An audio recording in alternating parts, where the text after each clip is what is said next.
नमस्कार, सूर्य समाचार देख रहे हैं आप। मैं आपके साथ आयुष पाल। वक्त तो चला है यूपी लाइव का और यूपी लाइव में आपको सबसे पहले लिए चलते हैं लखनऊ में दानवीर भामाशाह की जयंती को व्यापार कल्याण दिवस के रूप में धूमधाम से मनाया गया है। इस अवसर पर मुख्यमंत्री योगी आदित्यनाथ ने लोक भवन में आयोजित कार्यक्रम में मुख्य अतिथि के रूप में शिरकत की है और स्वच्छ राजस्व देने वाले, इसके साथ साथ सर्वोच्च राजस्व देने वाले, ज्यादा से ज्यादा राजस्व देकर व्यापारियों को यहां पर सम्मानित किया गया है। जो भी व्यापारी ज्यादा से ज्यादा राजस्व देते हैं उन्हें यहां पर सम्मानित किया गया है। और इस कार्यक्रम के दौरान सीएम योगी आदित्यनाथ की ओर से क्या कुछ संदेश दिया गया है, इस रिपोर्ट में देखिए।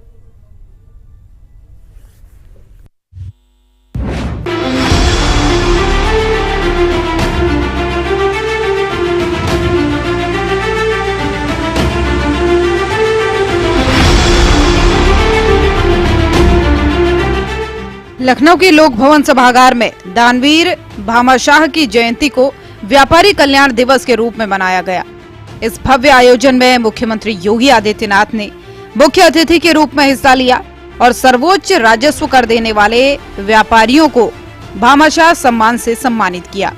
साथ ही समाज में विशेष योगदान देने वाले व्यापारियों को भी सम्मानित किया गया। कार्यक्रम में वित्त एवं संसदीय कार्य मंत्री सुरेश खन्ना, अखिल भारतीय उद्योग व्यापार मंडल के राष्ट्रीय अध्यक्ष संदीप बंसल और अन्य गणमान्य व्यक्ति मौजूद रहे। महाराणा प्रताप को जंगलों के बीच में जाना पड़ा और लंबे एक समय तक, एक कालखंड तक उन्हें वहां पर रह करके जब वे अपना जीवन यापन कर रहे थे, कई कई दिनों तक खाने के लिए कुछ नहीं मिलता था। याद करिए कि राज परिवार का में पला बढ़ा वे बच्चे, महाराणा प्रताप के पुत्र, उनकी पुत्री, राजमाता, इन सब की क्या स्थिति रही होगी। कई कई दिनों तक घास की रोटी खानी पड़ी, लेकिन देश और धर्म की खातिर विदेशी हुकूमत के सामने सिर नहीं झुकाना है और उसके लिए तैयारी जब कर रहे थे, उस समय दो ही प्रकार की चीजें उनके सामने थी। हर हाल में मेवाड़ को की रक्षा करना है, भारत के अंदर स्वाधीनता की लौ को जलाना है, विदेशी दासता से, किसी भी प्रकार से विदेशी दासता को भारत के ऊपर मुखर नहीं होने देना है, उसके काले बादल भारत के ऊपर नहीं छाने चाहिए। एक संकल्प के साथ जब उन्होंने कार्य करना प्रारंभ किया, वहां की जनजातियों ने भी स्वदेश और स्वाभिमान के इस महत्व को समझा था और वे महाराणा प्रताप के साथ खड़े रहे। कैसे छापामार युद्ध होता है, इस युद्ध कला को महाराणा प्रताप ने उस कालखंड में प्रस्तुत करके अकबर के दांत खट्टे कर दिए थे, मुगल सेना के दांत खट्टे करने के काम किए थे। और अंत में जब दानवीर भामाशाह उनकी सेवा में उपस्थित हुए तो उन्होंने इस बात को कहा कि मेरी जितनी संपत्ति है, इस संपत्ति में फिर से सेना के पुनर्गठन के लिए अर्पित कर रहा हूं। महाराणा प्रताप ने कहा, ये क्या कर रहे हो भाई? अरे सारे लोग तो अपने लिए अर्जित करते हैं। उन्होंने कहा, नहीं, मैंने जो भी संपत्ति अर्जित की थी इसी देश से अर्जित की थी और इसलिए उसके लिए समर्पित कर रहा हूं। इस दौरान सीएम योगी ने भामाशाह के दानवीरता और देशभक्ति की सराहना की। उन्होंने कहा कि भामाशाह ने महाराणा प्रताप को अपनी संपूर्ण संपत्ति दान कर मेवाड़ को मुगलों से बचाने में महत्वपूर्ण भूमिका निभाई। ऐसा संगठन हमें देखने को मिला। ये शौर्य और पराक्रम ही जब भी देश के ऊपर संकट आता है, हर भारतवासी महाराणा प्रताप को स्मरण करता है। हर भारतवासी छत्रपति शिवाजी महाराज का स्मरण करता है। हर भारतवासी गुरु गोविंद सिंह जी महाराज का स्मरण करता है।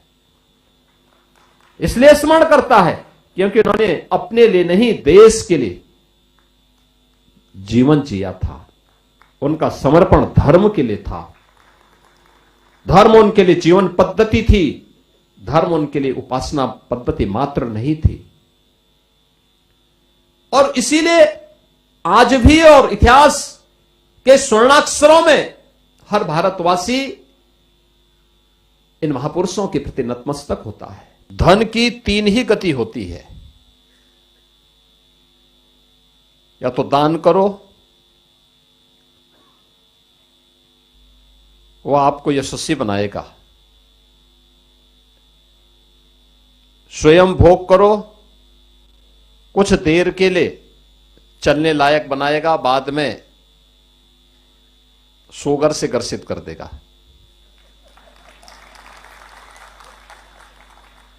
और अन्यथा गलत तरीके से जब धन का अर्जन होता है तो वह नाश का कारण भी बनता है, जैसे आपने माफियाओं के नाश को देखा होगा।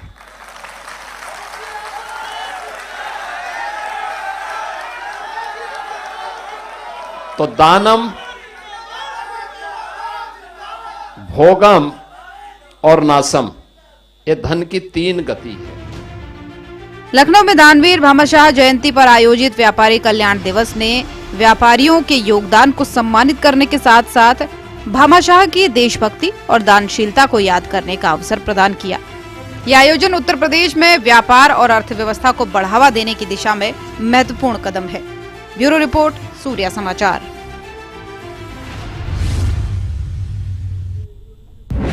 एक तरफ भामाशाह की जयंती पर तमाम व्यापारियों को सीएम योगी आदित्यनाथ की ओर से सम्मानित किया गया है। इसी के साथ साथ मुख्यमंत्री योगी आदित्यनाथ ने गोरखपुर में महायोगी गुरु गोरखनाथ आयुष विश्वविद्यालय का निरीक्षण किया है। इस दौरान उन्होंने निर्माण कार्यों की प्रगति का जायजा लिया है और अधिकारियों को काम पूरा करने के निर्देश दिए हैं। इससे पहले सीएम योगी गोरखपुर में ही जनता दर्शन का आयोजन यहां पर किया गया था। इस कार्यक्रम में भी सीएम योगी आदित्यनाथ ने शिरकत की है, तमाम लोगों की समस्याएं सुनी है और अधिकारियों को जरूरी दिशा निर्देश उनकी ओर से दिए गए हैं। इस दौरान सीएम योगी ने लोगों की समस्याएं सुनी है और उनकी ओर से इन पूरे कार्यक्रमों को लेकर के क्या कुछ कहा गया है, इस रिपोर्ट में देखिए।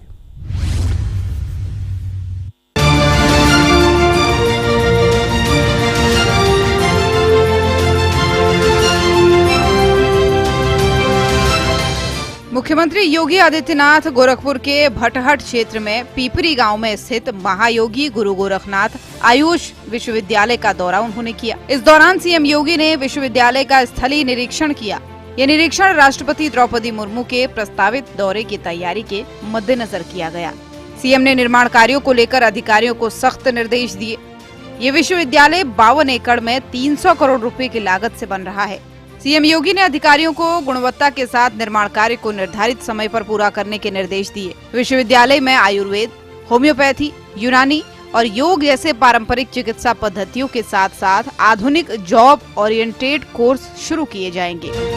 यहाँ पहले से ही ओपीडी सेवा शुरू हो चुकी है और जल्द ही इनपेशेंट डिपार्टमेंट भी शुरू होगा, जिससे स्वास्थ्य, पर्यटन और रोजगार के अवसर बढ़ेंगे। इससे पहले सीएम योगी ने गोरखनाथ मंदिर में जनता दर्शन का आयोजन किया और इस दौरान लोगों की समस्याओं को भी सुना। आए हुए फरियादियों की सीएम ने बारी बारी से शिकायत सुनी। जनता दर्शन में भूमि विवाद, मारपीट जैसे कई समस्याएं सीएम के सामने रखी गयी, तो वहीं सीएम ने त्वरित कार्रवाई करते हुए अधिकारियों को सख्त निर्देश भी दिए।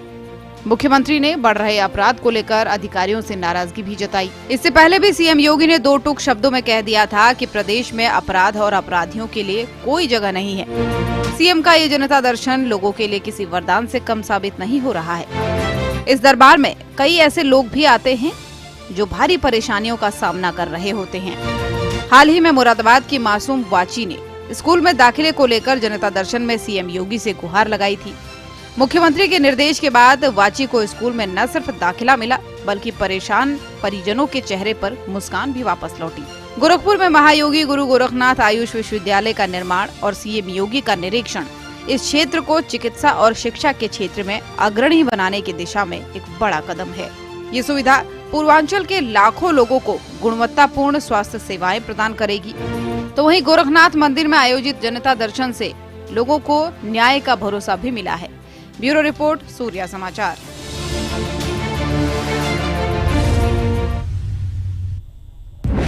तो एक तरफ सीएम योगी आदित्यनाथ तमाम विकास परियोजनाओं का निरीक्षण करते हुए नजर आ रहे हैं। इसी बीच दिल्ली की मुख्यमंत्री रेखा गुप्ता ने मथुरा में KDM green bio CNG project का उद्घाटन किया है। यह परियोजना पर्यावरण संरक्षण और स्वच्छ ऊर्जा को बढ़ावा देने की दिशा में एक महत्वपूर्ण कदम माना जा रहा है। इस दौरान सीएम गुप्ता ने मथुरा की सांस्कृतिक और आध्यात्मिक महत्व की भी सराहना की है। उनकी ओर से क्या कुछ कहा गया, इस रिपोर्ट में देखिए।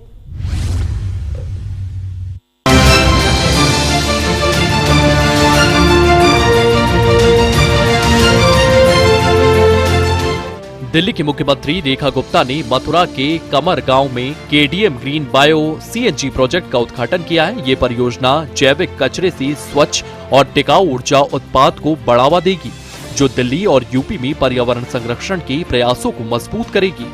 सीएम गुप्ता ने इस अवसर पर कहा है कि ये प्रोजेक्ट स्वच्छ भारत, हरित भारत के सपने को साकार करने की दिशा में एक महत्वपूर्ण कदम है। उन्होंने मथुरा की सांस्कृतिक और आध्यात्मिक विरासत की प्रशंसा करते हुए इसे देश के लिए गौरव का प्रतीक बताया।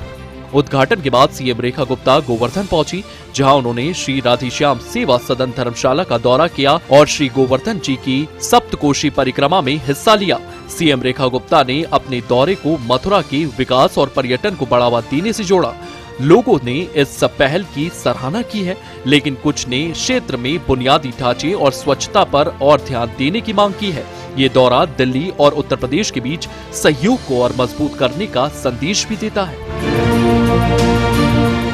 मथुरा के KDM green bio CNG project का उद्घाटन और सीएम रेखा गुप्ता का दौरा पर्यावरण संरक्षण और सांस्कृतिक महत्व को बढ़ावा देने की दिशा में एक ऐतिहासिक कदम है।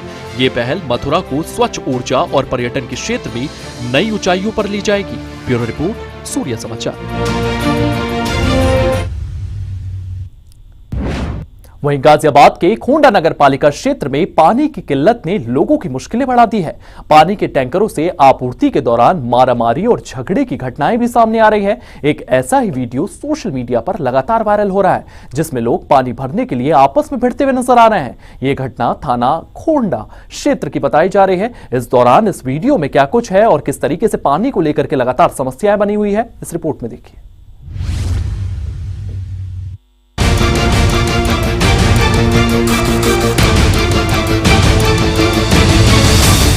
गाजियाबाद के खोड़ा नगर पालिका क्षेत्र में लंबे समय से पानी की समस्या बनी हुई है। करीब 12 से 14 लाख की आबादी वाले इस क्षेत्र में पानी की आपूर्ति के लिए नगर निगम टैंकरों पर निर्भर है। हाल ही में थाना खोड़ा क्षेत्र के सोम बाजार में पानी का टैंकर पहुंचते ही लोगों की भीड़ जमा हो गई। पानी पहले भरने को लेकर आपस में मारामारी और झगड़े शुरू हो गए। ये तस्वीरें देखिए, कई महिलाएं आपस में पानी के लिए लड़ती हुई दिखाई दे रही है। ये वीडियो सामने आने के बाद गाजियाबाद पुलिस ने मामले का संज्ञान लिया और थाना खोड़ा पुलिस मौके पर पहुंची। पुलिस ने लोगों को शांत कराने की कोशिश की और स्थिति को नियंत्रित किया। खोड़ा नगर पालिका के अधिकारियों का कहना है कि गर्मी के मौसम में पानी की मांग बढ़ने से टैंकरों की संख्या बढ़ाई गई है, लेकिन स्थानीय लोगों का कहना है कि टैंकरों की समय से आपूर्ति और उचित प्रबंधन की कमी की वजह से ऐसी घटनाएं हो रही है। खोड़ा नगर पालिका में पानी की किल्लत और टैंकरों के लिए मारामारी ने स्थानीय प्रशासन की तैयारियों पर भी सवालिया निशान खड़े कर दिए हैं। लोग जल संकट के स्थायी समाधान की मांग कर रहे हैं, ताकि ऐसी घटनाओं से बचा जा सके। सूर्य समाचार के लिए ब्यूरो रिपोर्ट।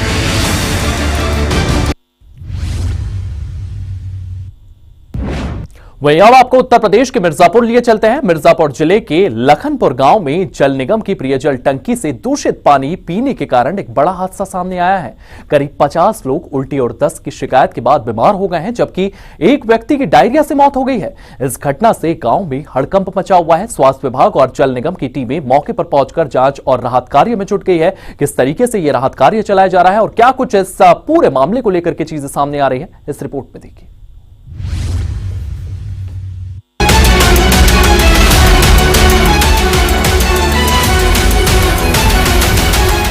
मिर्जापुर जिले के चीला थाना क्षेत्र के लखनपुर गांव जल निगम की ओवरहेड टंकी से आपूर्ति होने वाले दूषित पानी पीने के बाद करीब 50 लोग बीमार हो गए। लोगों को उल्टी और दस्त की शिकायत के बाद तत्काल अस्पतालों में भर्ती कराया गया। इनमें से 20 लोगों को गंभीर हालत में मंडलीय चिकित्सालय रेफर किया गया। इलाज के दौरान एक व्यक्ति की डायरिया से मौत हो गई।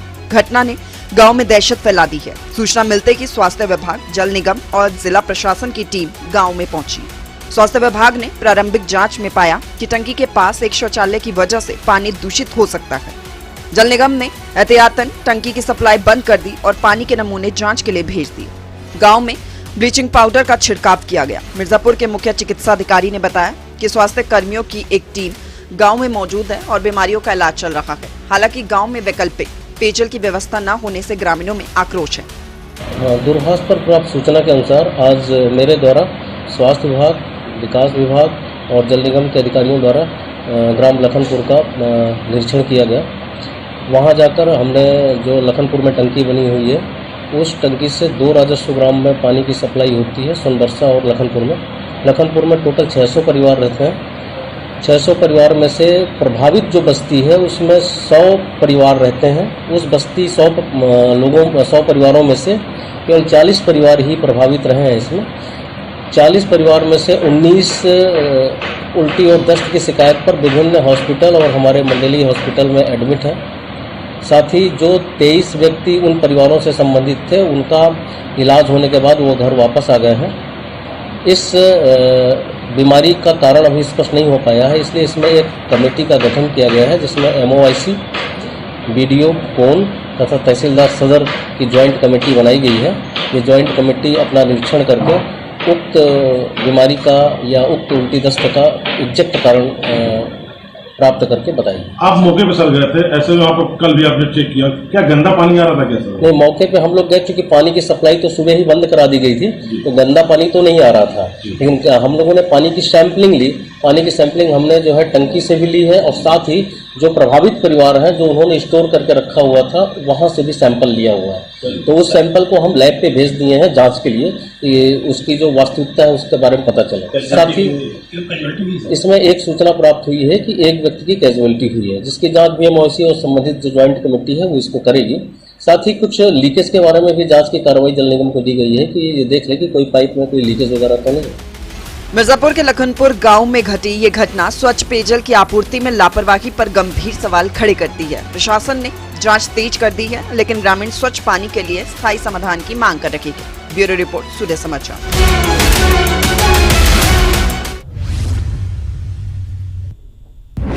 वहीं उत्तर प्रदेश के चंदौसी में जिला प्रशासन ने अवैध अतिक्रमण के खिलाफ सख्त कार्रवाई की है। संबल गेट मोहल्ले में नाले पर बने अवैध निर्माण को बुलडोजर से जमींदोज कर दिया गया है। किस तरीके से ये पूरी की पूरी कार्रवाई देखने को मिली है, इस रिपोर्ट में देखिए।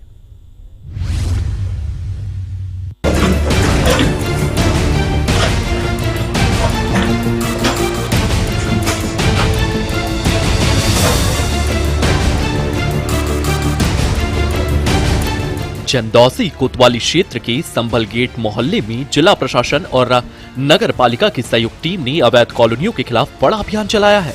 अवैध तरीके से की गई प्लॉटिंग और पक्के शौचालय, बाउंड्री वॉल और अस्थायी खोखे को बुलडोजर से ध्वस्त किया गया है।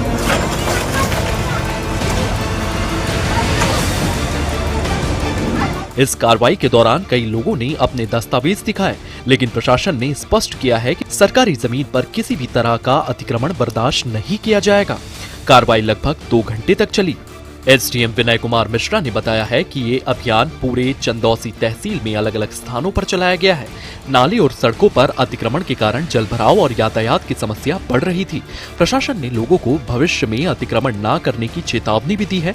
स्थानीय लोगों ने इस कार्रवाई का स्वागत किया है, लेकिन कुछ ने दस्तावेज की जांच में पारदर्शिता की मांग की है। यह अभियान शहर को जाम मुक्त और स्वच्छ बनाने की दिशा में एक अहम कदम माना जा रहा है। ये आपको जानकारी में चंदौसी एक विनियमित क्षेत्र है, जिसमें नगर क्षेत्र के आसपास के 30 गांव भी सम्मिलित हैं। इस पूरे क्षेत्र में बहुत जगहों पर अनधिकृत रूप से प्लॉटिंग का कार्य किया जा रहा था। तो करीब 10 से 12 कॉलोनियां ऐसी भी हैं जो अप्रूव्ड हैं। तो मैंने सारे लोगों को बुलाया था कि जो अनअप्रूव्ड कॉलोनियां हैं उनका संशोधित प्रस्ताव प्रस्तुत करें ताकि उनको अप्रूवल दिए जा सकें जो अप्रूवल योग्य हैं। अदरवाइज वो स्वतः उसको हटा दें ताकि जनता भ्रमित ना हो। अनअप्रूव्ड कॉलोनी में जब वो प्लॉट खरीदती है तो उसको ना लोन मिल पाता है, ना उसको प्रॉपर ड्रेनेज सिस्टम मिलता है, ना प्रॉपर चौड़ाई की सड़कें मिलती हैं, ना पार्क मिलता है। तो ये व्यवस्था को ठीक करने के लिए हम चाहते हैं कि शहर के जो कॉलोनाइजर हैं ये भी सहयोग करें, सब लोग मिलकर शहर को अच्छा बनाने का प्रयास करें। इसके लिए इसकी एक व्यवस्था होती है कि किसी प्रोजेक्ट के अंदर कोई अगर सरकारी रोड आ रही है तो उसका विनिमय किया जा सकता है। सरकारी चेक रोड या पुल आ रही है उसका विनिमय किया जा सकता है। उसका प्रस्ताव करके हम लोग विनिमय कर सकते हैं ताकि वो अवरोध ना बने।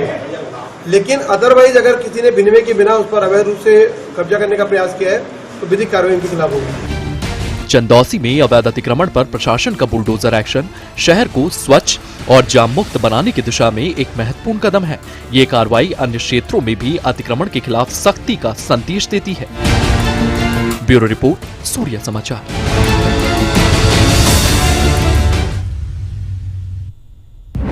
वहीं उत्तर प्रदेश में अपराध पर नकेल कसने के लिए पुलिस का ऑपरेशन लंगड़ा पूरे जोर शोर से जारी है। इसी अभियान के तहत गाजियाबाद और आसपास के तमाम क्षेत्र जैसे वाराणसी और उन्नाव में पुलिस और बदमाशों के बीच में मुठभेड़ हुई है। गाजियाबाद में 2 एटीएम लुटेरों को पुलिस ने पकड़ा है। वहीं वाराणसी में चेन स्नैचिंग के मामले लगातार सामने आ रहे थे। इनको लेकर के आरोपियों को गिरफ्तार किया गया है, जबकि उन्नाव में 5 स्नैचर्स ढेर कर दिए गए हैं और 2 घायल अवस्था में हिरासत में लिए गए हैं। किस तरीके से पुलिस की ओर से ऑपरेशन लंगड़ा उत्तर प्रदेश के तमाम जिलों में चलाया जा रहा है, उसी को लेकर के ये रिपोर्ट देखिए।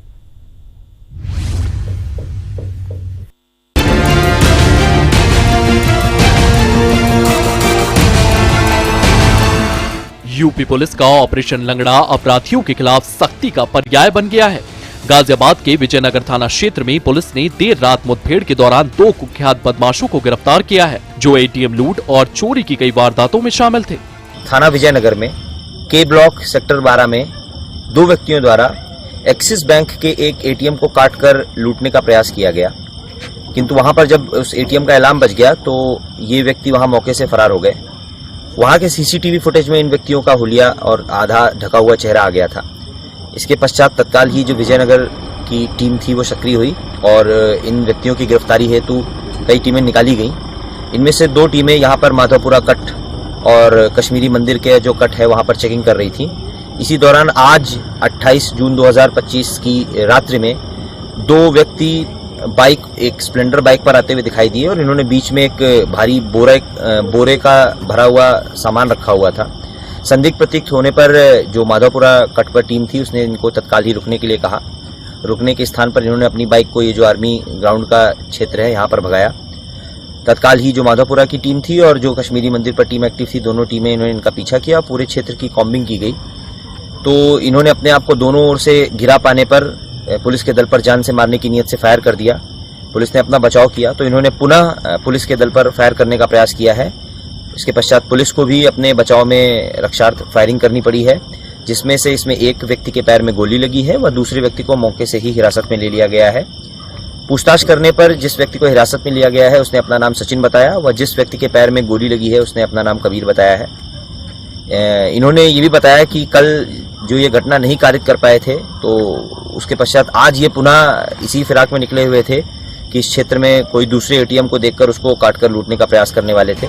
वाराणसी के लालपुर और पांडेयपुर में कैंट थाना पुलिस की संयुक्त टीम ने मुठभेड़ में 2 कुख्यात चेन स्नैचर्स को दबोचा है। ये बदमाश प्रयागराज से वाराणसी तक चेन स्नैचिंग की वारदात को अंजाम दे रहे थे। मुठभेड़ में एक बदमाश घायल हुआ है।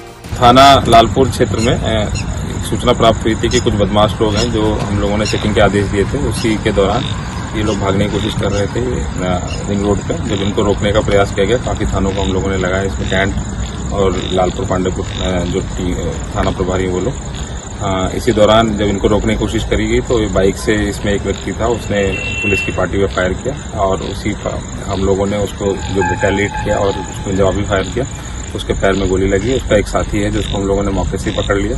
जिसके पैर में गोली लगी, अभी उसका नाम अजीत है और उसको हम लोगों ने अस्पताल भेज दिया। दूसरा जो अभियुक्त है उसका नाम काजू करके है और जब इन लोगों से हम लोगों ने इनिशियल पूछताछ करी, उन्होंने बताया है कि ये लोग आसपास के क्षेत्रों में लूट की, चेन स्नैचिंग की घटना को करते थे और इसमें अभी हम लोगों ने फील्ड यूनिट को बुला लिया। बाकी जो विधिक कार्रवाई उसको कराया जा रहा है।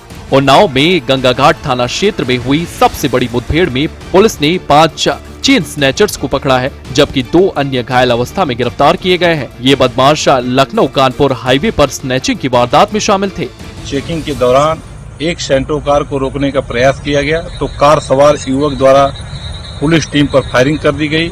आत्मरक्षार्थ पुलिस कार्रवाई में 2 अभियुक्तों के पैर में गोली लगी है तथा 3 अन्य अभियुक्तों को पुलिस टीम द्वारा घेर कर मौके से गिरफ्तार किया गया। दोनों घायलों को सीएचसी नवाबगंज में भर्ती कराया गया है। मौके से 2 अवैध तमंचा, 315 बोर, 2 जिंदा व खोखा कारतूस, 315 बोर व एक सेंट्रो कार व टप्पेबाजी के 16,600 रुपए बरामद हुए हैं। मुठभेड़ में घायलों की पहचान विजय पुत्र रामराज निवासी छत्तेपुर थाना सरैनी जनपद आजमगढ़ व लालमन पुत्र अक्षय लाल निवासी फदगुदिया थाना फूलपुर जनपद आजमगढ़ के रूप में हुई है। पूछताछ के दौरान अभियुक्तों द्वारा बताया गया कि दिनांक 25/6/2025 को थाना सोहरामऊ क्षेत्र अंतर्गत कस्बा सोहरामऊ में SBI बैंक के बाहर एक महिला जो पैसे जमा करने आई थी, उससे हम लोगों द्वारा टपेबाजी करके उसके 21,000 रुपए ले लिए थे तथा उसे कागज के पैसे दे दिए थे। मुठभेड़ में बदमाशों ने पुलिस पर फायरिंग की, जिसके जवाब में पुलिस की कार्रवाई में 5 लोग घायल हुए हैं। यूपी पुलिस का ऑपरेशन लगड़ा अपराधियों के लिए सख्त चेतावनी है। गाजियाबाद, वाराणसी और उन्नाव में हुई मुठभेड़ ने प्रदेश में कानून व्यवस्था को और मजबूत करने की दिशा में एक कदम उठाया है। ब्यूरो रिपोर्ट, सूर्य समाचार।